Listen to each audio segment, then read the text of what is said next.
আপনি খালি আমাকে পথ দেখাই দেন, কোনখানে যাইতে হবে আমরা যাবো এবং আমরা এই জলদস্যু আস্তানা ধ্বংস করবো ইনশাল্লাহ।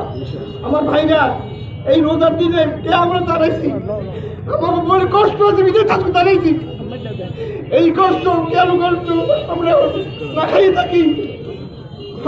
সমস্ত রসদ ডলারে ভাড়া কিন্তু সাগরে যাই না ভয়তে, আমার জেলে বাহিরে যায় না ভয়তে। এখন আপনারা যদি এখন এই জলদস্যু না থাকে তাহলে আমরা কিন্তু আবার স্বচ্ছন্দে জীবনযাপন করতে পারবো। আপনার ট্রলার ডাকাতি হওয়া আবার শুরু হয়েছে, এমন কায়দায় শুরু হয়েছে জেলেরা এখন সাগরে যাইতে ভয় পায়, কেউ সাগরে যাইতে চায় না জেলেরা।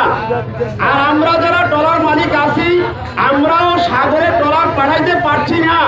যে ডাকাত ছিল, ডাকাত নির্মূল হয়েছিল, আজকে আবার নির্বাচনের সাথে সাথে এখন বর্তমানে সাগরের ডাকাত এবং আমাদের জেলেদের উপরে গুলিবর্ষণ এবং অপহরণ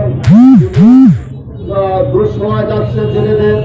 ভয়ের কারণে পাথরঘাটার কোনো জেলেরা সাগরে যাচ্ছে না এবং প্রত্যেকটা জেলে পরিবার দুঃসময় না খায় অনাহারে ভুগতেছে।